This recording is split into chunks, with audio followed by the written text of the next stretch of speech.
identity, that is the charge and crime. I know the prophecy, I know that it's our time. I know just who we are, I see through all your lies. I know the time has come, the time of your demise. And I can almost see it now, I can almost feel it, the fire. I know that you can't see it now, but you are gonna feel it, the fire. I can almost see it now, I can almost feel it, the fire. I can almost feel it now, I can see it everywhere. Fire, fire, fire. I ran around the loft like a chicken with my head cut off, which was okay, except for the fact that I was 8 months pregnant with our third child. Oh boy, how have things changed over the years. Where shall I begin? Well, the night that Lion and I reunited, a very special night, let me tell you.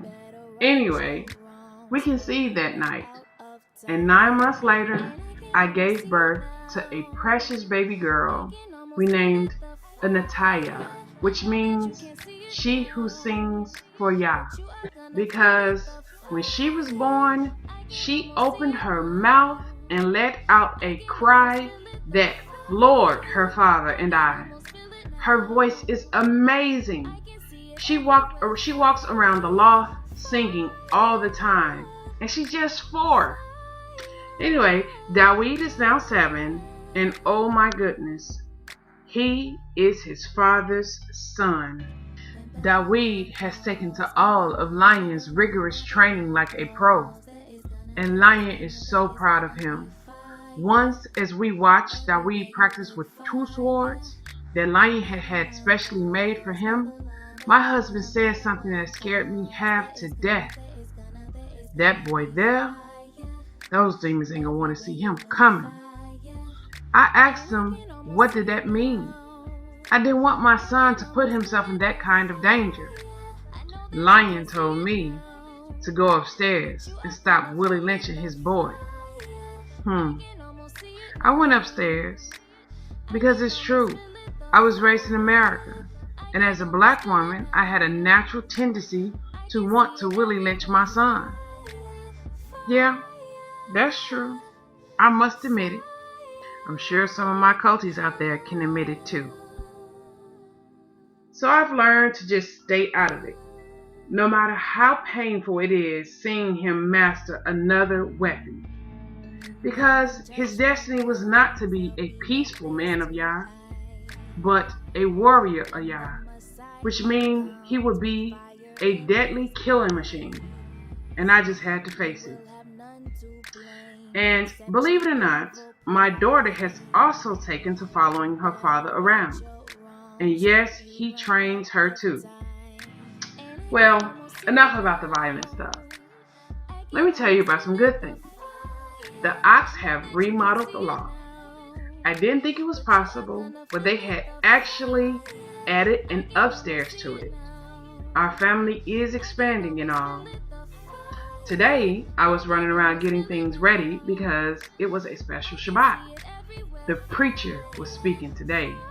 And when the preacher spoke, all the family wanted to hear. So I had about 40 people on their way. Yesterday, Sophia, my best friend in the whole world, and a couple of my other occultes came over with food and stuff, and we got that all together then. Today, I was just trying to arrange things. Come on, baby, sit down. You know Sophia Yah said you need to be off your feet as much as possible. Lion said, coming up to stand behind me, wrapping his strong arms around my belly. However, I could hear my kids upstairs tearing down the house. Oh my goodness, Lion, what are they doing? Hey! Hey! I yelled up there. Lion chuckled in my ear. Yes, Mom, they yelled down. What are y'all doing? We playing swords. It's the Shabbat. No swords on the Shabbat. Okay, they yelled down. Yeah, right. $20 they were up there playing silent towards now. Okay, baby, now come sit down, he said. Mm-hmm. And when I do, are you going to get this stuff together? I asked him. He said as he was thinking about it. Nope. Then he grabbed a piece of Italian beef and dashed out the kitchen door before I could hit him with a dish towel. The boy was fast. I laughed, shaking my head at him. It was amazing how childish my strong warrior could be sometimes. He would get there on the living room floor and play wrestle with Dawid and Anataya for hours sometimes. He played hide and seek with them and even water gun battles. Once in the house. Yes, I couldn't believe it either. I was laying there relaxing on the couch after being up all night helping Sophia deliver Big Ox and his Ishai's first baby. And the loft door slammed open, and Dawid dashed through the door shooting a water gun over his little head as he ran. I was about to get on him until his father ran in the back of him with a super soaker. My mouth fell open as I watched them wet up everything. When the shock wore off, I opened my mouth to get on them both. But do you know, before I could say anything, Lion turned his gun on me and blasted me in my face with it? Needless to say, it was on after that. In the end, we had done some damage to the ceiling of the gym, and the Ox had to fix it. The whole time they shook their heads at Lion and myself.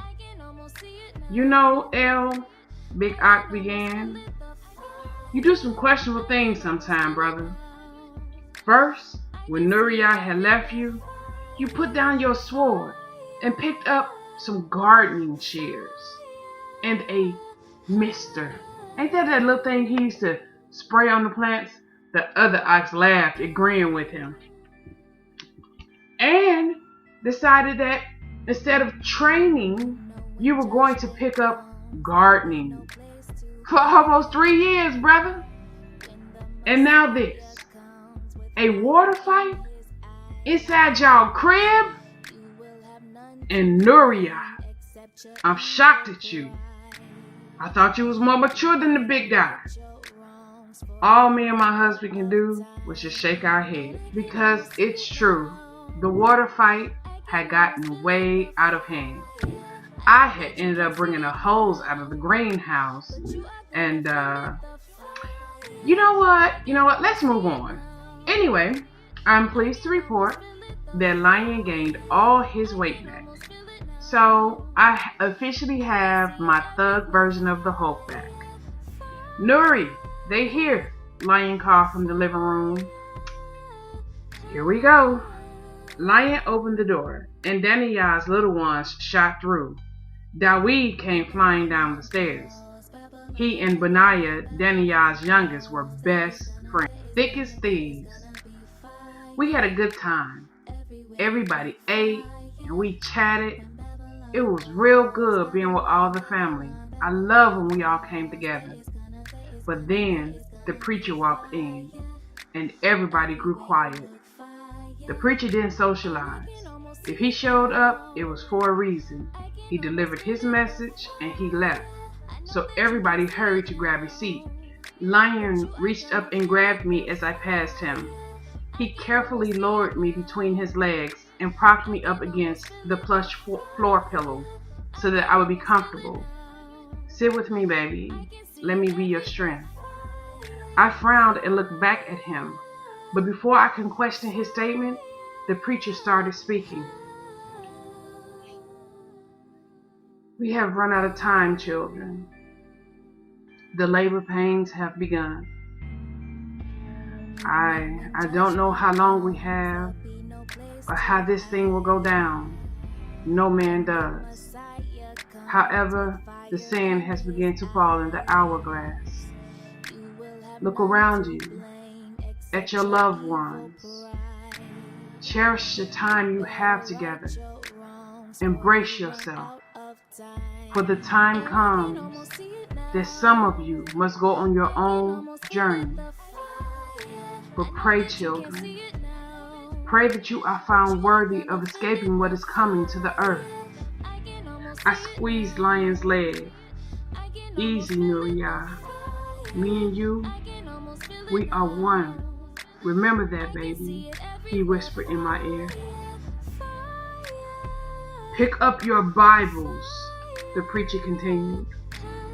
Read and find out what their handbooks say you need to do to be found worthy. Trust me, you do not want to be around when Babylon falls. Pray for strength. Then he turned and looked at me. Pray for courage. When things get tough and it seems like there is no way out, remember these words. Dawid. He held out his hand and motioned for Dawid to come stand next to him. Our son came and he stood in front of the whole room.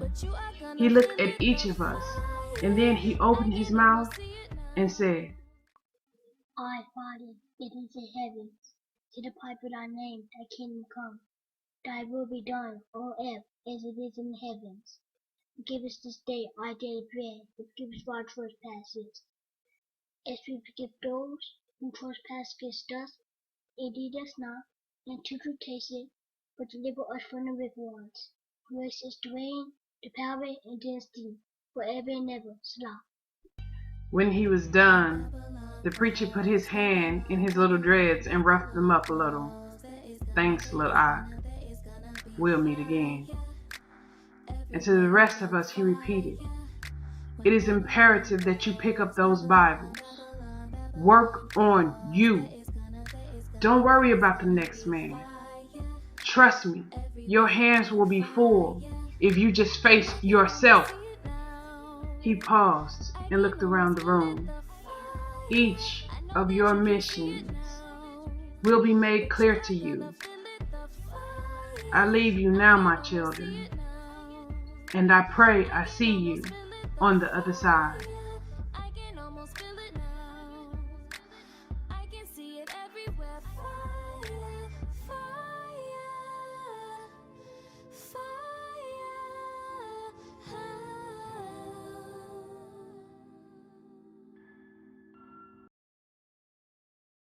Hey, Shalom, and Toda for listening to Butta and Lion's story. I pray it was received in peace. However, this adventure is not over. Come with me as we journey into Solomon Jr.'s world and see where life leads him. I present to you Stormy's tale.